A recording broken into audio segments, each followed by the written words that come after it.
calmement une partie ou le tout, selon ce que vous souhaitez. Au début de la messe, on fait le signe de la croix, au nom du Père et du Fils et du Saint-Esprit. C'est le baptême que nous avons reçu. Le prêtre nous a baptisés au nom du Père et du Fils et du Saint-Esprit. Nous avons vu la dernière fois les premiers baptêmes chrétiens qui ont existé dans l'Église. L'initiative des premiers chrétiens, de Pierre, pour baptiser ceux qui avaient eu le cœur transpercé par son témoignage. Christ est ressuscité, assis à la droite de Dieu, il a envoyé l'Esprit Saint, c'est là ce que vous voyez. Ils eurent le cœur transpercé, que devons-nous faire? Et c'est la question que nous tous nous posons. Que devons-nous faire dans notre vie? Que devons-nous faire dans le groupe? Donc nous avons vu le début, le commencement des baptêmes chrétiens, des baptêmes au nom de Jésus. Ça n'était pas encore la formule trinitaire, parce qu'il fallait laisser l'Esprit Saint, l'Esprit de vérité, guider les premiers chrétiens dans la vérité tout entière du mystère de la Trinité. Aujourd'hui, nous allons insister sur le fait que le baptême est une nouvelle création pour nous. Le baptême nous a recréés. Le baptisé est un être nouveau. Alors, j'ai une question à vous poser. Quels sont ceux qui ont été baptisés adultes? D'accord. Tous les autres, nous avons été baptisés petits enfants. Oui. Le jour même de la naissance ou quelques jours après. D'accord. Moi 2 fois. Bébé et adulte. Oui. Donc le baptême nous recrée. Nous avons 2 très beaux textes. Je vous les lis et nous prendrons le temps, là aussi, de commenter les expressions. Premier texte, il est de Saint Jean, c'est une parole de Jésus à Nicodème. En vérité, donc c'est solennel, je te le dis, à moins de naître d'eau et d'esprit, nul ne peut entrer dans le royaume de Dieu. Ce qui est né de la chair est chair, ce qui est né de l'esprit est esprit. René de l'eau et de l'esprit, à moins de naître d'eau et d'esprit. Le baptême, nouvelle naissance. Autre texte, il est de Saint Paul, Tite, chapitre 3, verset 5. Alors vous aurez le résumé comme d'habitude après l'enseignement où vous trouverez toutes les références d'écriture. C'est d'ailleurs facile à mémoriser. Saint Jean, chapitre 3, verset 5. Épître à Tite, chapitre 3, verset 5. Alors, voici le texte. Le jour où apparurent la bonté de Dieu notre Sauveur et son amour pour les hommes, il ne s'est pas occupé des œuvres de justice que nous avions pu accomplir, mais, poussé par sa seule miséricorde, il nous a sauvés par le bain de la régénération et de la rénovation dans l'Esprit Saint. Et cet Esprit, il l'a répandu sur nous à profusion par Jésus-Christ notre Sauveur. Le bain de la régénération et rénovation dans l'Esprit Saint. Alors vous allez me dire, quelques instants avant le baptême, si on prend une photo, si on prend la même photo, mais quelques instants après le baptême, est-ce qu'il y a beaucoup de différences? Sans doute chez les adultes. Chez le petit enfant, ça arrive. Parce que le mystère qui s'est opéré dans le cœur de l'enfant, de manière étonnante, les enfants qui arrivent en pleurant, ils repartent complètement apaisés et en dormant. Première partie, l'Esprit Saint, source d'une nouvelle naissance, rené de l'eau et de l'Esprit Saint. Donc, dans le dialogue de Jésus avec Nicodème, Saint Jean, chapitre 3, verset 5. Je citerai beaucoup de textes du Concile qui reprennent en fait les textes de l'Écriture.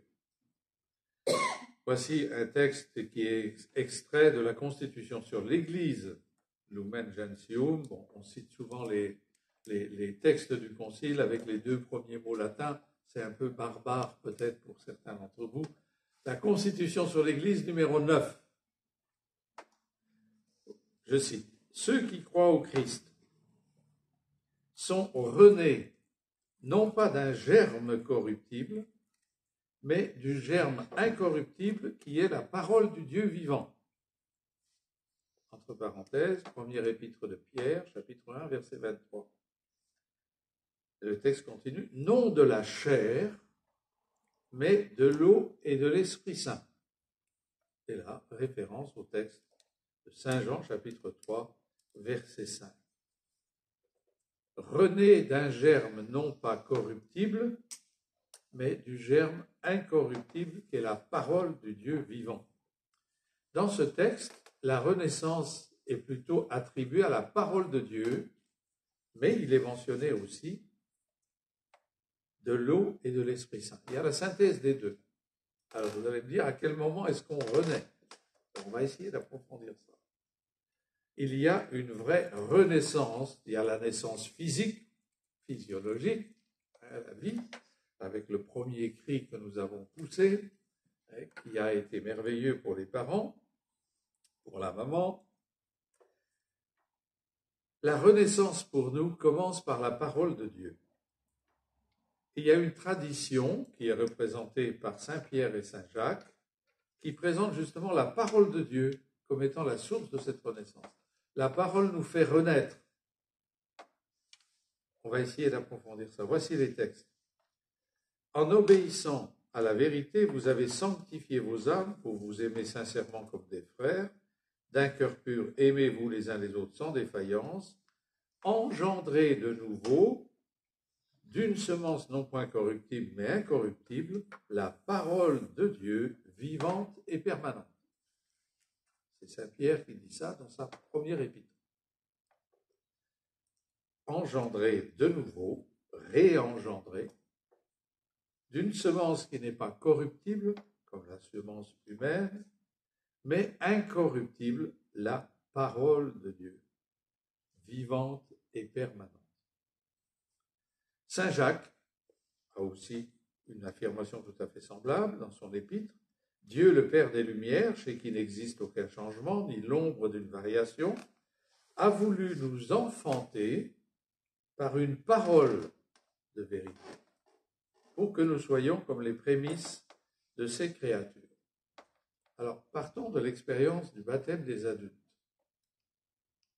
Il ne suffit pas de dire « moi je vais être baptisé » pour que dès le lendemain, un adulte soit baptisé, sauf à l'article de la mort. C'est-à-dire si quelqu'un est en train de mourir, on peut effectivement le baptiser de suite. Et quelquefois d'ailleurs, le sacrement du baptême redonne vie et santé à la personne. Mais sinon, il y a une longue préparation qu'on appelle le catéchuménat. Et durant ce catéchuménat, qu'est-ce qui se passe? On explique à ceux qui n'étaient pas chrétiens du tout, qui connaissaient presque rien ou rien du tout de l'évangile et de la foi chrétienne, on leur explique progressivement les différents mystères que nous professons dans le « Je crois en Dieu ». Ils découvrent que Jésus est le Fils de Dieu qui s'est incarné parmi nous, qu'il est notre Sauveur par son sacrifice d'amour sur la croix, etc. Le catéchuménat est ce temps où l'esprit de vérité ouvre le cœur et l'intelligence des catéchumènes au mystère de Dieu, à l'évangile, à la parole de Dieu.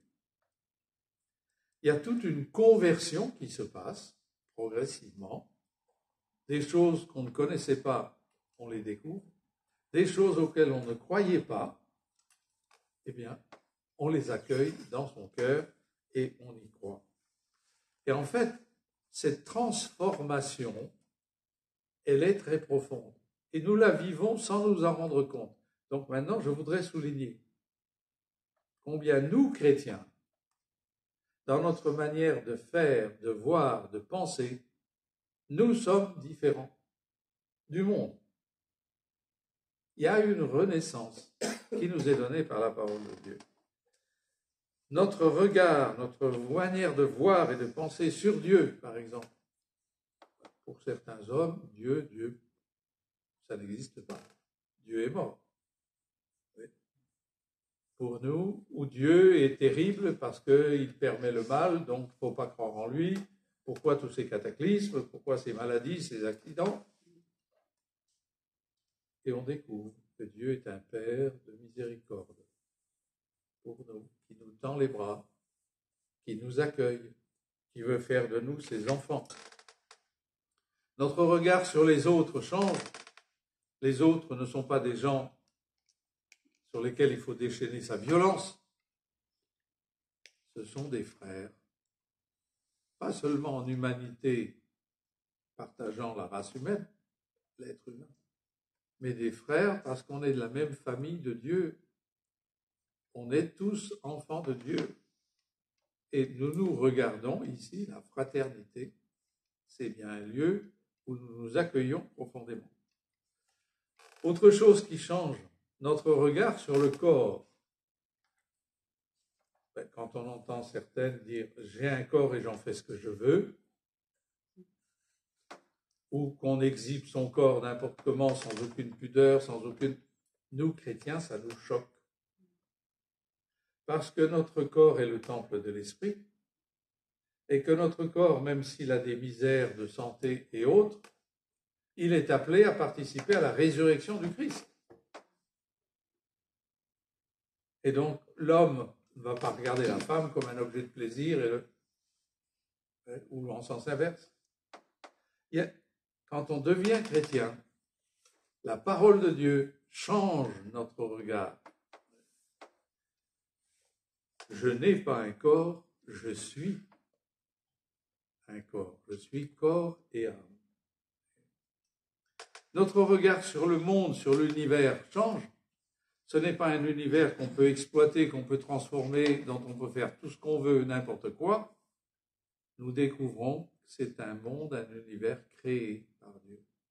Une création qui a ses lois, qui a son équilibre, qui a sa beauté et qu'il nous faut respecter.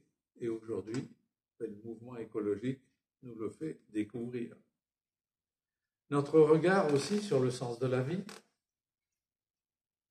Pour ceux qui ne sont pas chrétiens, croyants, quel est le sens de la vie? La vie, la mort est un point final. Rien ne se passe après. Et pour nous, à la lumière du Christ ressuscité, nous croyons que les morts ne sont pas morts, comme dira le diable, je crois. Peu importe. Les morts ne sont pas morts, ils sont passés de cette vie de la terre à la vie du ciel. La parole de Dieu, à force de méditer les textes, transforme notre regard, notre manière de penser. Nous, les chrétiens, nous ne pensons pas comme le monde laïque ou athée, païen, comme dit l'Écriture, comme dit saint Paul.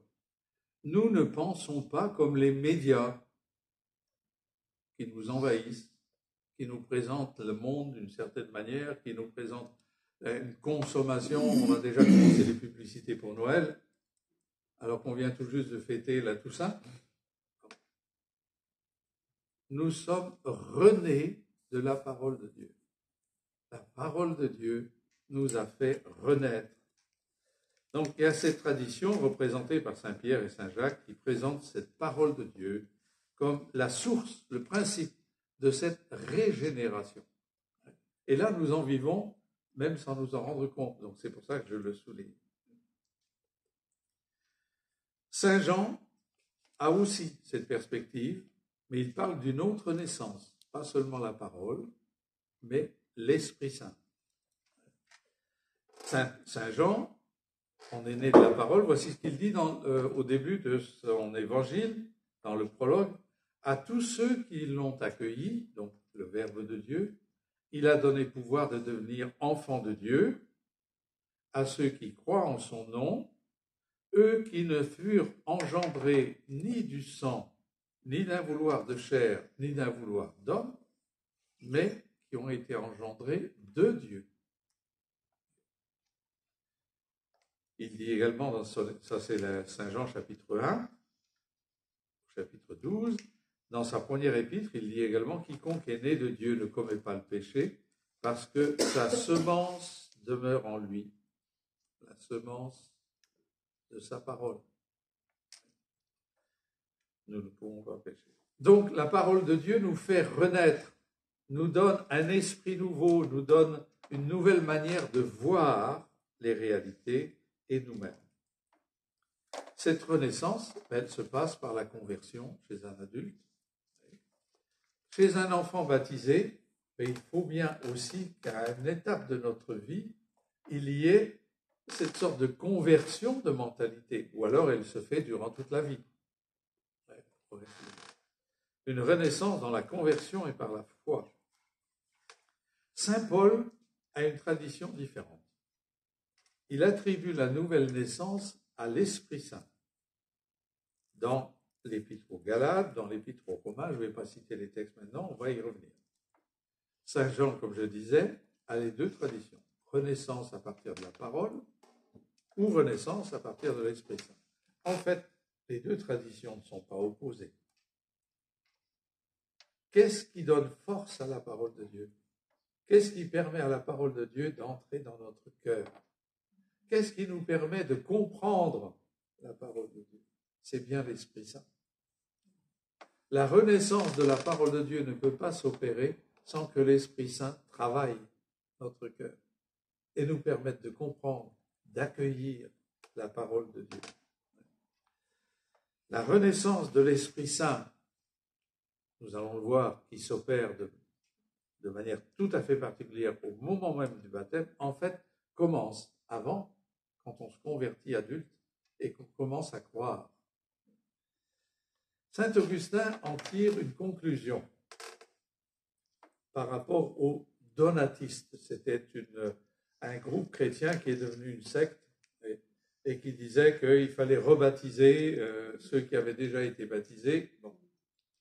Et Saint Augustin, dans sa diatribe, dans sa querelle envers les donatistes, dit ceci, et qui est très vrai pour nous. Si celui-là seul naît de l'esprit que change une conversion véritable, tous ceux qui renoncent au siècle, au monde, en parole, mais non pas en acte, ne naissent pas de l'Esprit Saint, mais seulement de l'eau. Ceux qui faussement renoncent au monde ne naissent pas de l'Esprit Saint. On peut recevoir le baptême de l'eau sans renaître de l'Esprit. On peut recevoir le baptême de l'eau sans renaître de l'Esprit s'il n'y a pas cette conversion. On professe la foi au moment du baptême. Ceux qui vont le faire uniquement du bout des lèvres, sans y adhérer profondément, ils ne renaissent pas de l'Esprit Saint. Pour renaître de l'Esprit, il faut tout ce mouvement de conversion et d'accueil de la parole de Dieu. On peut recevoir le baptême de l'eau sans renaître de l'Esprit. Alors, c'est vrai au moment même ou juste avant le baptême, bienvenue, mais c'est vrai aussi pour nous qui sommes là et qui sommes tous baptisés. Nous pouvons avoir recevoir le baptême de l'eau, et aujourd'hui, il se peut que nous ne vivions pas de l'Esprit Saint. On dit le sacrement du baptême nous invite à renaître de l'Esprit Saint toute notre vie. On peut recevoir le baptême de l'eau sans renaître de l'Esprit. C'est le drame qui se passe pour beaucoup de baptisés. Ils ont reçu le sacrement, mais ils ne vivent pas de l'Esprit Saint. Donc, renaissance de la parole. Renaissance, maintenant, regardons de plus près le texte, les paroles de Jésus avec Nicodème. C'est un texte que vous connaissez par cœur. Jésus dit à Nicodème, en vérité, je te le dis. Alors, chaque fois qu'il y a cette expression dans Saint Jean, c'est quelque chose de très solennel. Jésus dit là une vérité qui est nouvelle et qui est une bonne nouvelle. En vérité, je te le dis, à moins de naître d'en haut, nul ne peut voir le royaume de Dieu. À moins de naître d'en haut, nul ne peut voir le royaume de Dieu. Alors Nicodème n'a rien compris. Il est maître en Israël, mais il n'a pas compris. Et il pose la question à Jésus. Lui, il pense uniquement à la naissance corporelle. Il dit, mais comment, moi qui suis vieux, je vais pouvoir rentrer de nouveau dans le sein de ma mère pour renaître? Il n'a rien compris. Naître d'en haut, ce n'est pas la naissance physique, physiologique.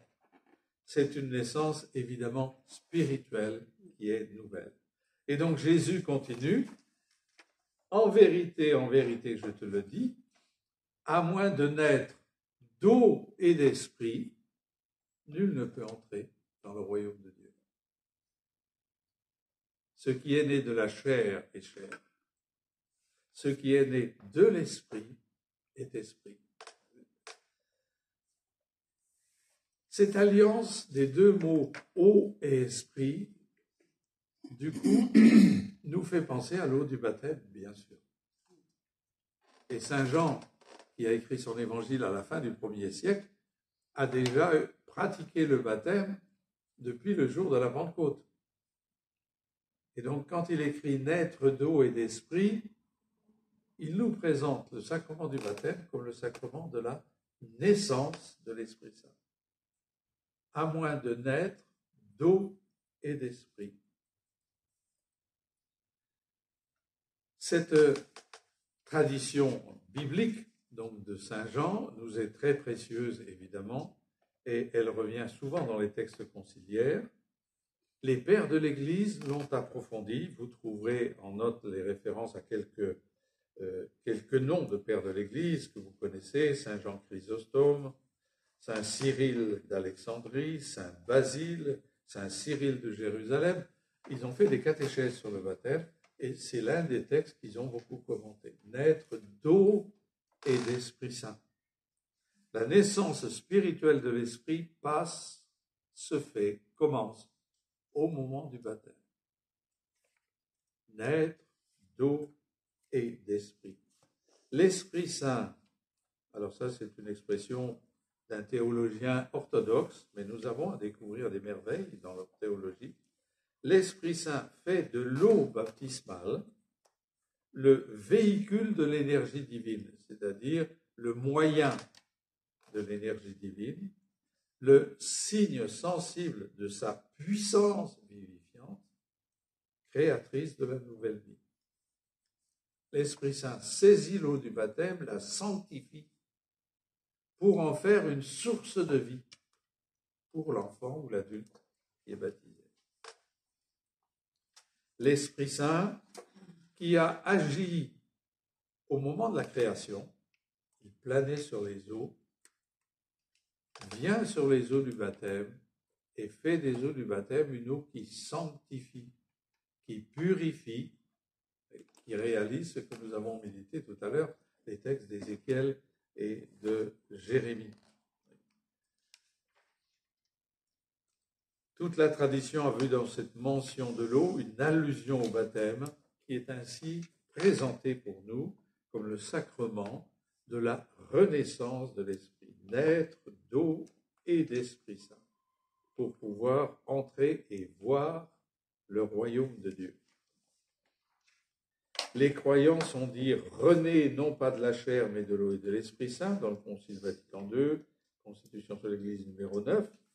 Les chrétiens sont dits être des créatures nouvelles régénérées de l'eau et de l'Esprit Saint dans le décret sur l'éducation chrétienne. Gradissimum Educationis au numéro 2. Le Concile, donc, à la suite de Saint Jean, associe le rite baptismal de l'eau à l'action de l'Esprit Saint qui nous fait renaître de manière spirituelle. Je continue en citant une parole que je vous ai déjà dite, je crois, et que je répéterai sans doute tout au long de l'année. On ne naît de l'eau qu'une seule fois. On n'a jamais fini de naître de l'Esprit Saint. Et vous comprenez le sens de la parole. On ne naît de l'eau qu'une seule fois, le jour de notre baptême. Mais on n'a jamais fini de naître de l'Esprit Saint. Et c'est tout le chemin chrétien. Évidemment, c'est toute notre vie chrétienne, notre vie de fraternité. Et Jésus le fait entrevoir à Nicodème. Après, bon, je relis, donc en vérité, je te le dis, à moins de naître d'eau et d'esprit, nul ne peut entrer dans le royaume de Dieu. Ce qui est né de la chair est chair, ce qui est né de l'esprit est esprit. Mais Jésus continue. Ne t'étonne pas si je t'ai dit, il vous faut naître d'en haut. Le vent souffle où il veut, et tu entends sa voix, mais tu ne sais pas ni d'où il vient, ni où il va. Et Jésus dit, ainsi en est-il de quiconque est né de l'Esprit. Naître de l'Esprit, pour nous, c'est se laisser guider par l'Esprit Saint, et tous les jours de notre vie. C'est l'accueillir, c'est l'invoquer, lui demander sa lumière, lui demander sa force. Et quelquefois, l'Esprit Saint est déroutant. Il a été déroutant pour saint François d'Assise, par exemple. Et ceux qui ont lancé le renouveau charismatique ou les fraternités du Saint-Esprit dans un certain nombre de pays, ça a été quelquefois une aventure avec des oppositions, des critiques, des moqueries, Le souffle de l'Esprit, oui, nous entraîne là où nous ne pensions pas, y compris dans notre vie de prière ou dans notre vie de charité, d'attention pour les autres, ou les audaces dans l'apostolat. Le vent souffle où il veut, tu entends sa voix, mais tu ne sais pas ni d'où il vient ni où il va. Ainsi en est-il de celui qui est né de l'Esprit, l'Esprit Saint. Là, il souffle où il veut dans nos vies. Et nous aurons à le partager sans doute cet après-midi. Une autre expression du Concile très audacieuse, et toujours dans cette perspective de la nouvelle naissance. L'Église, par la prédication et le baptême, c'est dans la Constitution sur l'Église, au numéro 64, Lumen Gentium numéro 64. L'Église, par la prédication et par le baptême, engendre à une vie nouvelle et immortelle des fils conçus du Saint-Esprit et nés de la Vierge Marie. Nous sommes conçus du Saint-Esprit et nés de la Vierge Marie. C'est fort comme expression. Bien sûr, l'expression conçu du Saint-Esprit nous fait penser à la Vierge Marie. Jésus a été conçu du Saint-Esprit dans le sein de la Vierge Marie. De la même manière, dans l'Église, notre mère, au moment du baptême, nous avons été conçus du Saint-Esprit. Nous sommes nés du Saint-Esprit. Des fils conçus du Saint-Esprit et nés de Dieu. Lumen Gentium, donc numéro 64. Un beau parallèle entre la Vierge Marie et l'Église, entre la naissance du Christ et notre naissance à nous. Naissance de Jésus qui était physique, humaine, corporelle, et naissance pour nous qui est une naissance spirituelle. Tout comme l'Esprit Saint fut à l'origine de la conception du Fils de Dieu qui s'est fait homme, il est à l'origine de la conception baptismale de l'homme qui devient fils de Dieu. C'est notre cas. Et il est bon de nous le dire ce matin pour rendre grâce à Dieu. Nous sommes conçus du Saint-Esprit. Une conception, l'Esprit Saint a conçu quelque chose, a fait naître un être nouveau en nous. Conçu du Saint-Esprit, rené de l'eau et de l'Esprit Saint, créature nouvelle en renaissant de l'eau et de l'Esprit Saint. Vous voyez l'action de l'Esprit Saint à chaque fois. C'est lui qui agit. Dans les textes qu'on a médités, et vous avez bien fait de souligner, moi, Dieu, Dieu agit dans nos cœurs par l'Esprit Saint. Et donc c'est l'Esprit Saint qui nous fait naître, c'est l'Esprit Saint qui nous conçoit comme enfants de Dieu. Alors nous avons l'habitude humaine de fêter notre anniversaire. Il y en a peut-être aujourd'hui, non? Il n'y a pas d'anniversaire aujourd'hui? Anniversaire de ma femme aujourd'hui. Ah! Bon, donc anniversaire de la naissance. Et là, il y a des gâteaux, il y a des bougies. Mais nous devrions fêter l'anniversaire de notre baptême. Comme l'a dit le pape. Et donc, si c'est le même jour, eh ben, avec le gâteau, on fête l'anniversaire de la naissance et de la renaissance au baptême. Mais il faut le mentionner auprès des enfants. Ouais. Et si ce n'est pas le même jour, eh ben, il faut aussi fêter ça dans l'action de grâce, dans la louange, dans la prière. René de l'eau et de l'esprit, conçu du Saint-Esprit. C'est pour ça que j'ai témoigné que le jour même de mon anniversaire, 80 ans, je suis allé, après le repas de fête avec mes frères et sœurs, j'ai tenu à aller célébrer la messe dans l'église où j'ai été baptisé. Et le curé de la paroisse était avec moi et on est allé prier devant le baptistère. Ouais. Oui, Dieu fait des merveilles. Il a fait des merveilles le jour de notre baptême. Alors, exultons de joie et bénissons Dieu.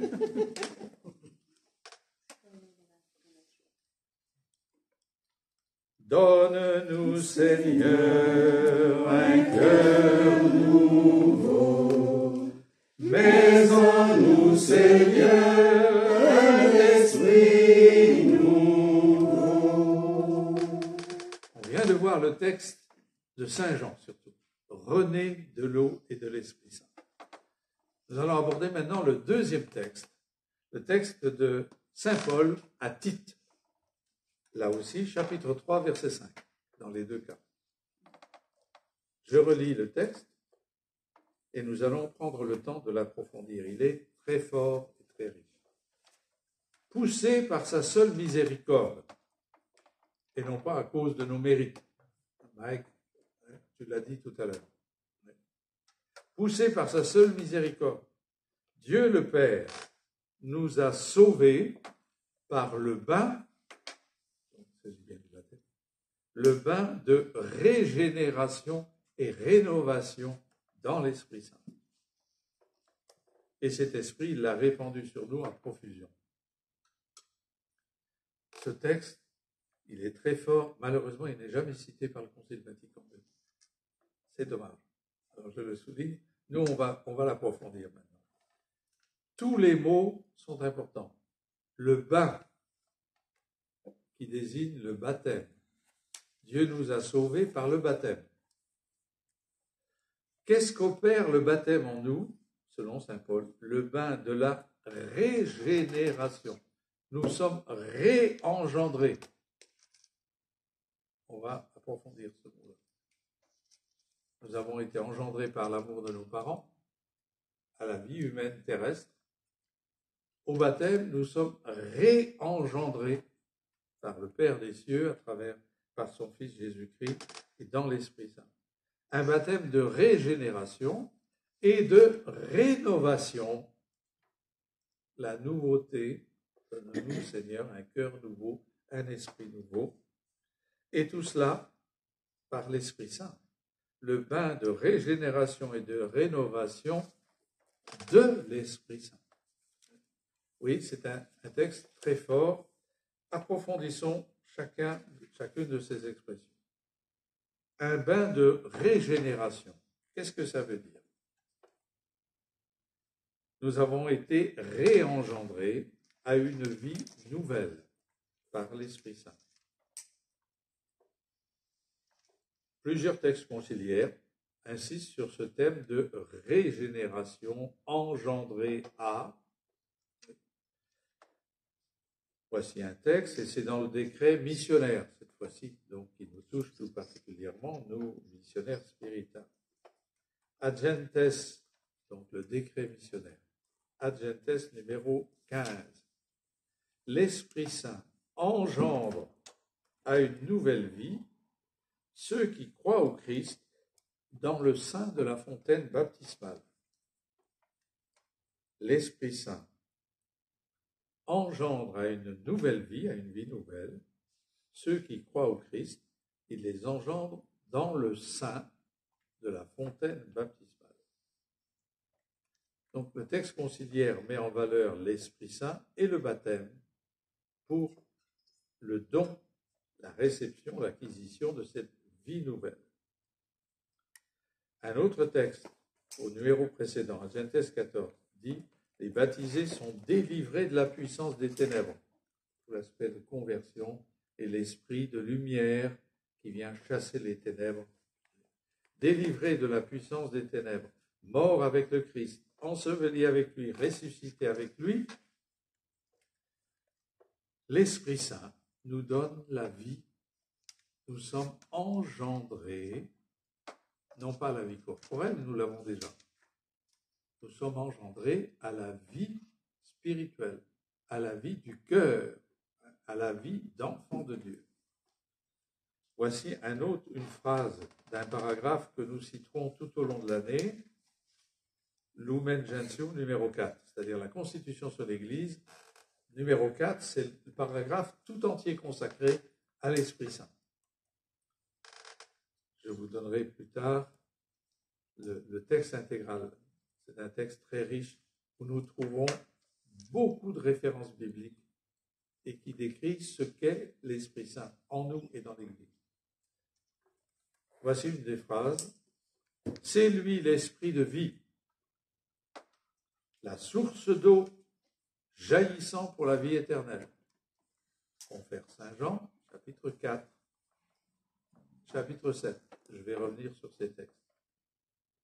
La source d'eau jaillissant pour la vie éternelle, par qui le Père donne la vie aux hommes que le péché avait fait mourir.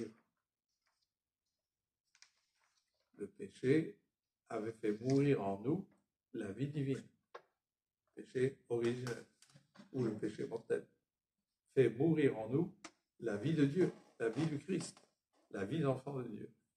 Eh bien, le baptême nous redonne cette vie.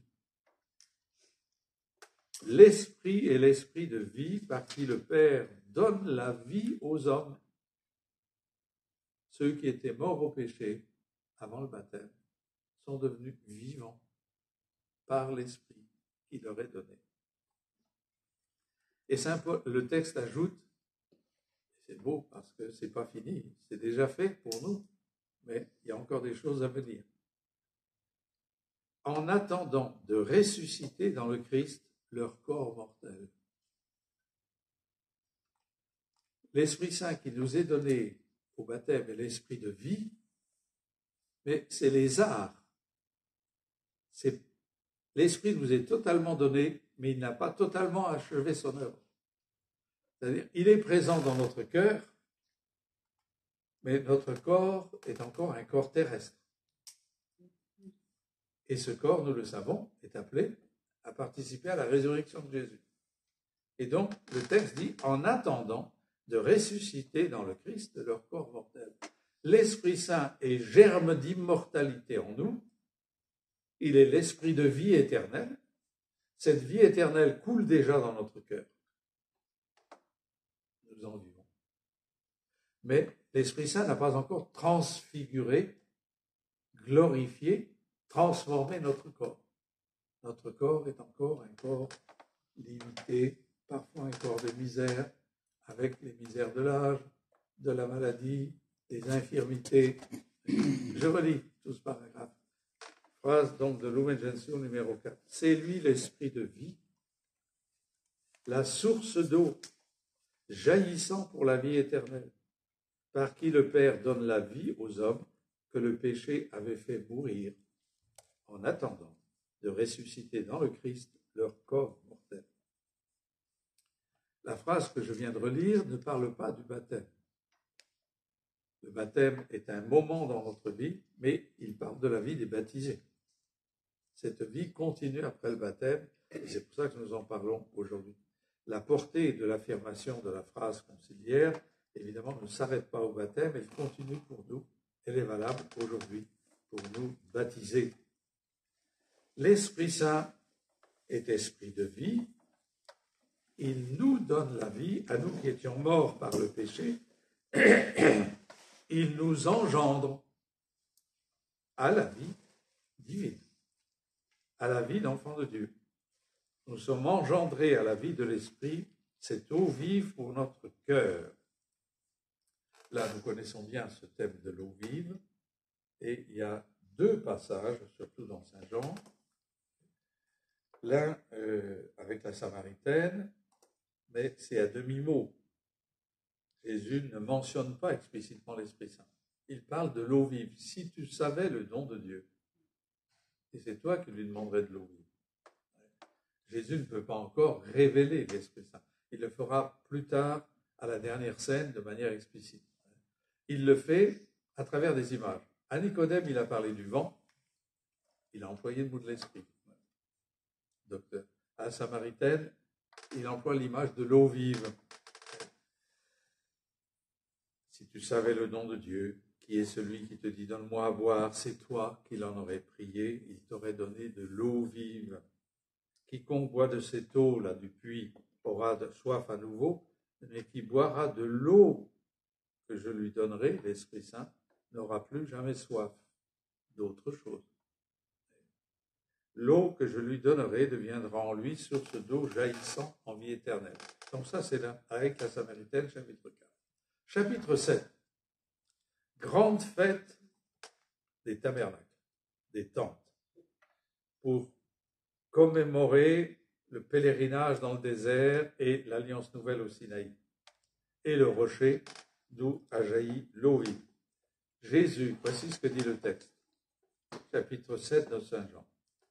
Le dernier jour de la fête, le grand jour, Jésus, debout, s'écria, donc c'est très solennel, « Si quelqu'un a soif, qu'il vienne à moi et qu'il boive, celui qui croit en moi. » Selon le mot de l'Écriture, de son sein, le sein de Jésus d'abord, couleront des fleuves d'eau vive. Comment est-ce que les auditeurs de Jésus ont compris ce message? Dans l'Ancien Testament, l'eau vive est associée à la parole de Dieu, à la sagesse. Si quelqu'un a soif de vérité, de sagesse, qu'il vienne à moi et qu'il boive mon enseignement, ma parole, mon évangile. C'est comme ça que les auditeurs ont compris les paroles de Jésus, et c'est vrai. Si quelqu'un a soif de vie éternelle, qu'il vienne à moi et qu'il boive les paroles que je proclame. Qu'ils boivent à ma parole où je révèle que Dieu est un Père qui sauve les hommes et qui veut tous leur donner à tous la vie. Si quelqu'un a soif, qu'il vienne à moi et qu'il boive. C'est ce qu'on appelle le sens littéral, le sens premier, compris par les auditeurs, compris par celui qui parle, et dans l'Ancien Testament, compris par le prophète, ou compris par... Mais Dieu peut donner à des mots humains une signification beaucoup plus profonde en fonction de ce qu'il va donner dans la Nouvelle Alliance. Et là, ça n'est plus le sens littéral compris par l'écrivain sacré ou compris par les auditeurs, c'est le sens plénier spirituel. Et ce sens plénier, le voici, Saint Jean le dit ensuite. Jésus parlait, mais il écrit ça 60 ans après les paroles de Jésus. Jésus a prononcé ça dans les années 30. L'évangile de Jean, c'est fin du 1er siècle, 90-95. Saint Jean a expérimenté la Pentecôte. Il a expérimenté la puissance de l'Esprit dans l'Église. Les jaillissements de l'Esprit dont témoignent les récits des Actes des Apôtres, par exemple. Et donc Saint Jean comprend que Jésus, en parlant de l'eau vive, parlait de l'Esprit Saint. Et il dit, dans son évangile, il parlait de l'Esprit que devaient recevoir ceux qui croiraient en lui, car l'Esprit n'avait pas encore été donné parce que Jésus n'avait pas encore été glorifié. Et les mots sont précis. L'Esprit Saint n'avait pas encore été donné. L'Esprit Saint existait, évidemment. Il agissait dans les cœurs. Mais il n'avait pas été donné avec la plénitude de Pentecôte, avec toute la richesse de la Pentecôte. L'Esprit Saint n'avait pas encore été donné aux apôtres, qui étaient encore dans les ténèbres, parce que Jésus n'avait pas encore été glorifié. Et donc, l'eau vive devient pour Saint Jean et pour nous l'eau vive de l'Esprit Saint. L'Esprit Saint est une eau vive qui nous engendre au baptême. Nous sommes engendrés à cette vie de l'Esprit pour recevoir l'eau vive. Le rôle de l'Esprit dans cet engendrement est souligné par différentes prépositions. Je ne vais pas entrer dans les détails. Nous sommes vivifiés par l'Esprit, nous sommes vivifiés dans l'Esprit. C'est l'Esprit qui engendre à cette vie nouvelle. Dans le dessein de Dieu, tous les hommes sont appelés à être régénérés dans le Christ par le Saint-Esprit. Le Saint-Esprit, c'est celui qui agit pour nous faire renaître, pour nous réengendrer à une vie nouvelle. Donc, il est à la fois celui qui nous engendre à la vie d'enfant de Dieu, et il est en même temps l'eau vive qui est répandue dans notre cœur à profusion, l'eau vive de l'Esprit Saint, l'eau vive d'amour, l'eau vive de joie, l'eau vive de paix. Un bain, nous avons vu, de régénération. Saint Paul continue en parlant d'un bain de rénovation. Alors, j'ai bien conscience que c'est un peu dur ce matin. Ce n'est pas des choses concrètes mais nous en vivons sans nous en rendre compte. Le bain de rénovation. Qu'est-ce qui a été rénové en nous à notre baptême? Alors, les adultes pourraient témoigner. Parce que après le baptême, ou au moment du baptême, il y a des choses qui se sont passées. L'effusion de l'Esprit, dont Thomas a parlé, c'est le renouveau des grâces du baptême que l'Esprit de Pentecôte opère aujourd'hui dans le monde. L'effusion de l'Esprit, autrement dit, reçue au baptême, peut se renouveler dans notre vie. À un certain moment, si nous ouvrons notre cœur, si nous nous convertissons. Alors, reprenons les textes que nous avons médités au début, Ézéchiel et Jérémie. Là, vous pouvez les reprendre et en pensant au baptême, les revivre d'une certaine manière, une alliance nouvelle. Je mettrai ma loi au fond de leur être. C'est ça la nouvelle alliance. La loi d'amour n'est pas inscrite seulement sur des livres ou sur les tables de pierre. Elle est inscrite dans notre cœur. Et ça devient un besoin pour nous chrétiens, baptisés, d'aimer nos frères et nos sœurs. J'allais dire, c'est plus fort que nous. C'est l'Esprit Saint qui nous anime. Notre vie chrétienne, ce n'est pas d'abord obéir à des commandements extérieurs. La vie chrétienne, c'est obéir à l'Esprit Saint, qui a inscrit l'amour dans notre cœur. Je mettrai ma loi au fond de leur être et je l'écrirai sur leur cœur. Tous me connaîtront. L'Esprit donné au baptême nous donne de connaître Dieu, comme les hommes du monde ne le connaissent pas.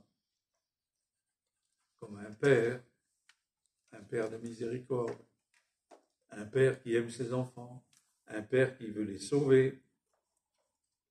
Tous me connaîtront. Connaître, l'Esprit Saint nous donne de naître, de connaître, disons, par expérience, de vivre la familiarité avec Dieu. Nous qui sommes pauvres, pécheurs, nous avons l'audace de l'appeler Père des cieux, d'autres, dans leur foi, s'inclinent devant le Dieu Tout-Puissant. Dieu est grand. Pour nous, Dieu est grand aussi.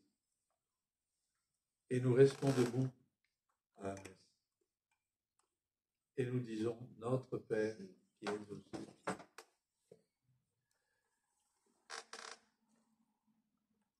Nous faisons cette expérience de Dieu, je serai leur Dieu, mais Dieu pour nous n'est pas Jéhovah. Nous ne sommes pas témoins de Jéhovah. Nous sommes témoins du Dieu et Père de notre Seigneur Jésus-Christ. Il ne faut pas avoir peur de le dire et de marquer nos différences. Jéhovah, c'est le Dieu des armées dans l'Ancien Testament. Nous ne croyons pas dans ce Dieu des armées qui nous demanderait d'aller tuer nos ennemis.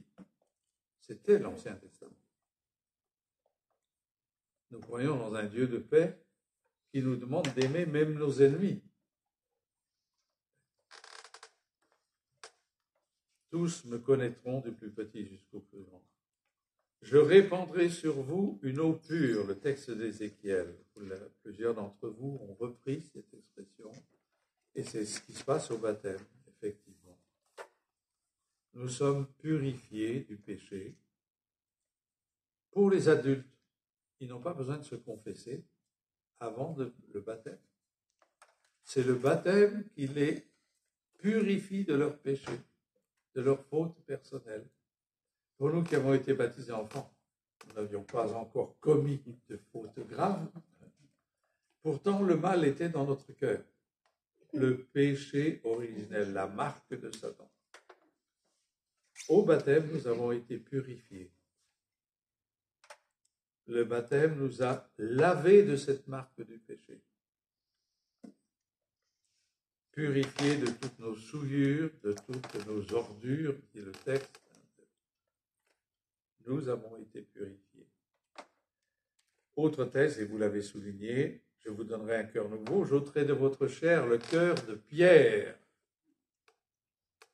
et je vous donnerai un cœur de chair. Cœur de pierre qui est dur pour soi-même, qui est dur pour les autres, qui est cassant, qui est... Bon, je vous donnerai un cœur de chair qui est bienveillant, qui est bon, qui ne juge pas, qui ne condamne pas. Je vous donnerai un cœur de chair compatissant, sensible à la misère des autres, à leurs souffrances. Je vous donnerai un cœur nouveau, un esprit nouveau. Cela s'est opéré au baptême et se continue aujourd'hui encore si nous vivons de l'esprit de notre baptême. J'ôterai de votre chair le cœur de pierre et je vous donnerai un cœur de chair. C'est ce qui fait que le pape François, par exemple, nous bouscule. Parce que nous, on a des convictions grâce au commandement sur la vie, sur le mariage, et donc, on a des lois. Et quelquefois, ceux qui n'arrivent pas à vivre ces lois, nous, on est très durs pour eux. On les condamne, on les rejette. Et le pape François là, nous bouscule. Il n'approuve pas le péché, les situations de péché. Mais ceux qui sont pécheurs, l'Église doit pouvoir les accueillir. Et donc, c'est toute la question. Est-ce qu'on peut donner le baptême? Est-ce qu'on peut donner la communion à des gens qui sont dans telle ou telle situation? Vous vous souvenez de la parole du pape François. Si un jeune qui a une orientation homosexuelle me parle, qui suis-je moi pour le condamner? Alors, c'est une parole extraite du contexte. Le pape a certainement dit plus, mais on sort cette parole. Il n'a pas dit qu'il vive son homosexualité et moi je lui donne le baptême. Il n'a pas dit ça. Mais si quelqu'un me partage qu'il a une orientation homosexuelle, il n'est pas responsable, il n'est pas coupable. Il y a des règlements, sans doute, par rapport à ce que Dieu a voulu dans la création. Après, il y a des homosexuels qui demeurent chrétiens et qui vivent chrétiennement cette orientation sexuelle, sans la vivre et la mettre en pratique, parce qu'elle n'est pas selon le cœur de Dieu créateur. Et donc, nous, si tout de suite nous entendons quelqu'un, j'ai une orientation homosexuelle, j'ai eu une conversation hier, encore à table, là-dessus, où quelquefois on passe dans l'excès inverse. Alors, le pape vient de parler d'accorder le baptême à des enfants nés de GPA. Ce n'est pas encore une autorisation, c'est une question. C'est vrai, des enfants qui sont nés dans un couple qui ne peut pas avoir d'enfants. Ils ont recours à une mère porteuse. C'est le cas, là. Ce n'est pas la procréation médicalement assistée avec les médecins. C'est avoir recours à une autre femme dont on utilise le corps, finalement. Et une fois que l'enfant est né, l'enfant est séparé de sa maman et il est adopté par ceux qui ont demandé ça. Ça nous choque et ce n'est pas dans le plan de Dieu, ça. Mais l'enfant qui est né n'est pas coupable. Et donc le pape nous bouscule en disant, mais alors, il ajoute quand même, à condition que ça ne soit pas un scandale dans la communauté chrétienne. C'est-à-dire, il ne faut pas que le baptême de l'enfant soit interprété comme étant une approbation de ce que le couple a fait. C'est là l'ambiguïté. Vous comprenez? Bon. Donc, je ne pensais pas dire tout ça à propos du texte de le cœur qui est dur. Nous pouvons l'avoir à certains moments, effectivement. Le bain du baptême nous a rénovés. Il nous a donné un cœur nouveau. Il nous a donné un esprit nouveau. Une manière de voir, je ne reviens pas là-dessus. Il a enlevé notre cœur qui était dur et il nous donne un cœur de chair. Mais par rapport aux migrants, nous, chrétiens, on ne peut pas se contenter de formules de protection. Nous ne pouvons pas accueillir la terre d'asile, on ne peut pas accueillir toute la misère du monde, etc., etc. En même temps, ceux qui viennent, qu'est-ce qu'ils quittent comme souffrance, comme misère dans leur pays? Qu'est-ce qu'ils ont subi? Peut-être victimes des passeurs, d'accord? Mais qu'est-ce qu'ils ont subi comme souffrance? Nous ne pouvons pas purement et simplement dire « vous êtes des clandestins, repartez chez vous ». C'est pas facile. Mais en tant que chrétiens, vous comprenez, un cœur de chair, nous avons des êtres humains qui sont nos frères en humanité. C'est une véritable interpellation. Je n'ai pas de solution.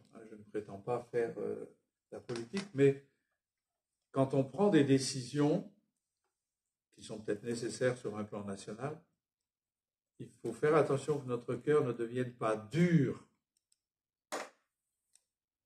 car le cœur de Dieu pour eux n'est pas dur.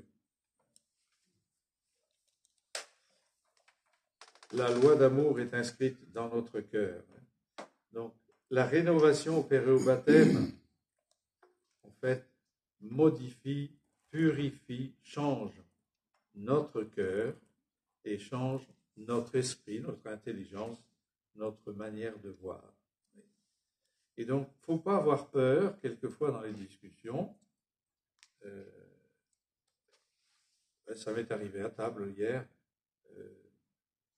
Mon confrère, très ouvert à la situation humaine, il disait, bon, j'ai des amis qui, justement, ont eu recours à la GPA. Et donc, la conversation continuait comme si on allait approuver la GPA. Moi, je l'ai laissé parler, puis j'ai dit, moi, personnellement, je ne peux pas être d'accord. En exploitant le corps d'une femme qui va mettre au monde un enfant de manière humaine, mais encore médicale, parce que là, c'est les spermes du père adoptif, ensuite, qui servent à féconder la femme, donc ce n'est pas naturel non plus. Et l'enfant va être séparé de sa mère et la mère séparée de l'enfant. Cet enfant a 15 ans. Qu'est-ce qu'il va vivre? Les liens du sang sont là. Et on risque d'avoir des effets de boomerang extrêmement terribles. Bon, en tout cas, moi je suis intervenu en disant, je ne peux pas prouver, je comprends. Mais est-ce que la solution, c'était la GPA? Est-ce que adopter un enfant n'était pas la solution? Surtout qu'il a ajouté qu'une fois qu'ils avaient recours à la GPA, ben, elle-même est tombée enceinte. Alors ça arrive. Mais ça arrive par l'adoption. Moi, j'ai un neveu et une nièce par alliance. Ils ne pouvaient pas avoir d'enfant. Eh bien, ils ont décidé d'adopter une petite haïtienne. Quand lui est allé là-bas pour prendre la petite, juste avant, son épouse, donc ma nièce par alliance, tombe enceinte. La décision d'adopter a éveillé quelque chose. Moi, je suis sœur de médecin, et quand ces conversations ont commencé, quand toutes ces discussions ont commencé, il y a longtemps maintenant, j'avais posé la question à mon frère. Maintenant, il est décédé, mais il travaillait en tant que chirurgien. Je lui ai dit, Edouard, il s'appelle Edouard, qu'est-ce que tu penses de tout cela? Il m'a regardé, il m'a dit, écoute, si tu veux avoir un enfant, il y en a des millions d'enfants à adopter. Il faut adopter un enfant, mais jamais entrer dans ce genre de choses. Je ne l'ai jamais oublié. Je l'ai mort depuis longtemps maintenant. On reviendra là-dessus cet après-midi, parce que c'est une vraie question. Donc nous sommes purifiés de toutes nos souillures, de toutes nos ordures, dit le texte, ça n'est pas rien, purifiés de tous nos péchés. Et le cœur d'un enfant qui vient d'être baptisé est saint. Il resplendit de la beauté que Dieu a voulu nous donner à la création. Il a un cœur immaculé. Et c'est pour ça que le baptisé porte un vêtement blanc. Et moi, je fais un geste, je crois vous l'avoir déjà dit. Chaque fois que je baptise un enfant, une fois que le baptême est terminé, je dis, je vais maintenant faire un geste qui n'est pas prévu par la liturgie. Je demande à la maman d'apporter l'enfant et j'embrasse son cœur. J'embrasse son cœur. Ce cœur qui vient d'être saint et où réside l'Esprit Saint. Je n'ai pas besoin de commenter. Les parents comprennent très bien. Donc nous sommes purifiés et nous devenons bienveillants, nous avons un cœur de chair. La rénovation opérée au baptême, en fait, nous donne pas simplement un cœur nouveau, un esprit nouveau, c'est tout notre être qui est changé. On va y revenir. Devenu conforme à l'image du Fils, premier-né d'une multitude de frères, le chrétien reçoit les prémices de l'Esprit Saint qui le rendent capable d'accomplir la loi nouvelle de l'amour. Par cet esprit, gage de l'héritage, donc début de l'héritage, c'est tout l'homme qui est intérieurement renouvelé dans l'attente de la rédemption du corps. Dernière partie, et qui sera beaucoup plus brève, nous avons vu que nous sommes donc renés de l'eau et de l'esprit. Le baptême est aussi un bain de régénération et de rénovation dans l'Esprit Saint. Autre expression qu'on trouve dans la Bible, dans le Nouveau Testament. Nous sommes une créature nouvelle dans l'Esprit Saint. Alors, je le commence aujourd'hui et on le continuera sous un autre aspect dans un mois. L'homme est racheté par le Christ et il devient une nouvelle créature dans l'Esprit Saint. Alors, le mot créature est utilisé par saint Paul à juste titre, si vous voulez. Tout homme qui naît, il naît à l'humanité, il est enfant de l'humanité. C'est une créature de Dieu, créée par Dieu au niveau de son âme, engendrée par l'amour des parents, mais en même temps avec une âme qui est créée par Dieu. Créature. Mais nous savons que nous sommes marqués par le péché. Donc nous sommes créatures pécheresses. Par le baptême, nous devenons une créature nouvelle. Il y a une nouvelle création qui s'opère. Créature nouvelle, c'est une expression de saint Paul. il l'écrit aux Corinthiens, si quelqu'un est dans le Christ, c'est une créature nouvelle. Parfois on traduit c'est une création nouvelle. L'être ancien a disparu, un être nouveau est là. Alors tout ça est objet de foi. Parce que quand on regarde un enfant baptisé, avant et après, souvent c'est exactement la même chose. Pour un adulte, c'est sans doute différent. Là, avoir cheminé pendant 2-3 ans, le jour du baptême, c'est l'aboutissement, et il y a des grâces spéciales de l'Esprit Saint qui sont données à ce moment-là, où l'Esprit se répand comme une lumière, ou comme un fleuve d'amour, ou comme exultation de joie, les pleurs qui sont donnés. Bon, il y a quelque chose qui se passe pour un adulte, normalement en tout cas. Mais après le baptême, nous sommes effectivement de manière invisible, spirituelle, une créature nouvelle. Nous ne sommes plus le même. Nous étions le vieil homme marqué par le péché et nous sommes devenus l'homme ou la femme nouvelle. Le baptême est réellement une nouvelle création. L'Esprit Saint planait sur les eaux au moment de la création de l'univers et l'Esprit Saint plane sur les eaux du baptême pour opérer une nouvelle création, celui sur lequel on va répandre les eaux du baptême. Vous connaissez l'expression de saint Paul, le vieil homme, dont je vais lire des textes, là, pour que vous en trouverez la référence. Alors, après, on pourra échanger cet après-midi. Oui, mais le vieil homme, c'est quoi? Quels sont les signes qu'on est un vieil homme? Pas au niveau physique, mais au niveau spirituel. Saint Paul le dit, écoutez bien avec la lecture. Mortifiez dans vos membres terrestres, fornication, impureté, passion coupable, mauvais désir et la cupidité, qui est une idolâtrie. Voilà ce qui attire la colère divine sur ceux qui résistent. Vous-même, vous êtes conduits comme ça quand vous viviez parmi eux, parmi les païens. Eh bien, à présent, rejetez tout cela.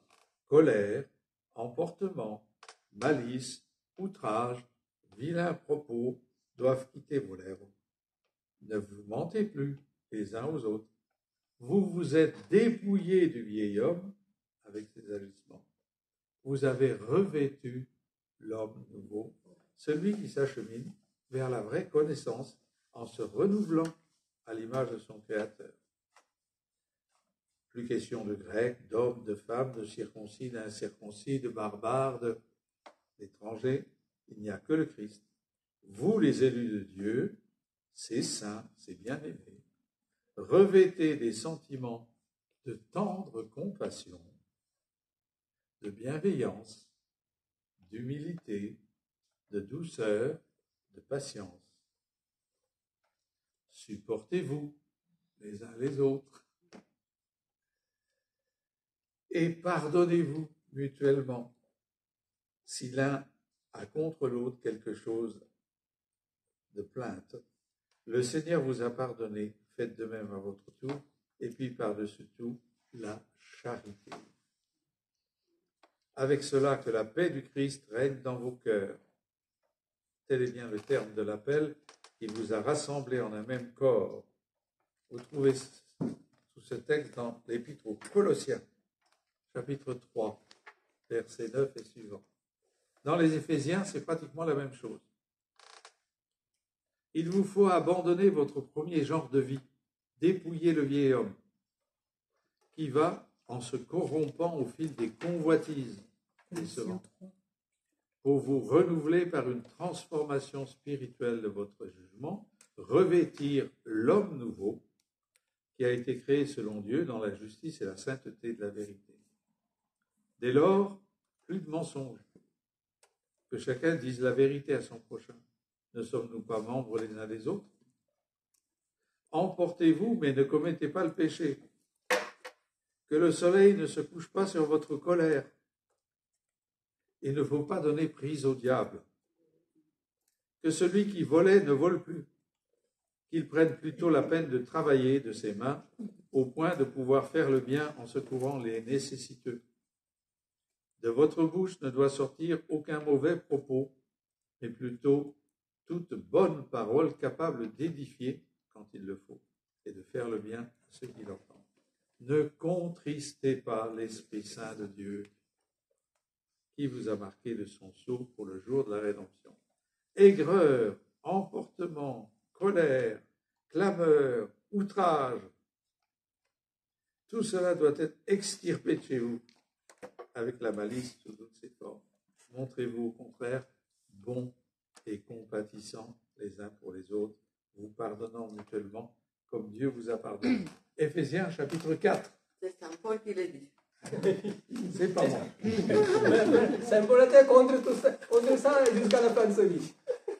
Donc, nous sommes une créature nouvelle, mais déjà une créature nouvelle, et nous sentons bien que nous avons à devenir une créature nouvelle.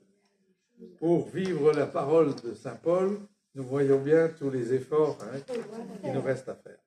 Voilà, le baptême opère tout ça en nous, a déjà opéré. Alors bénissons Dieu, louons-le, rendons-lui grâce. Et puis, à certains moments, nous sentons fortement l'action de l'Esprit. Donc, on ne peut pas dire que c'est simplement des mots, c'est une réalité que nous sentons, que nous vivons. Un baptême de rénovation, de régénération, de rénovation, de renaissance dans l'Esprit Saint. Alors, vous pouvez faire un tableau avec 2 colonnes. Ce que nous étions avant le baptême, l'être ancien, est là, et sur la colonne de droite, ce que nous sommes devenus par le baptême. Je vous mets sur la piste. Nous étions créatures. Nous sommes devenus enfants de Dieu. Nous étions souillés par le péché. Nous sommes devenus saints, marqués par la sainteté de l'Esprit. Nous étions morts par le péché. Et nous sommes vivants avec le Christ ressuscité. Nous étions ennemis de Dieu. Et nous sommes devenus les familiers, réconciliés avec Dieu, que nous appelons notre Père. Nous étions condamnés à cause du péché à la mort éternelle, et nous sommes sauvés par le Christ Jésus. Il y a encore de la place dans la colonne pour continuer. Alléluia. Merci, Marie.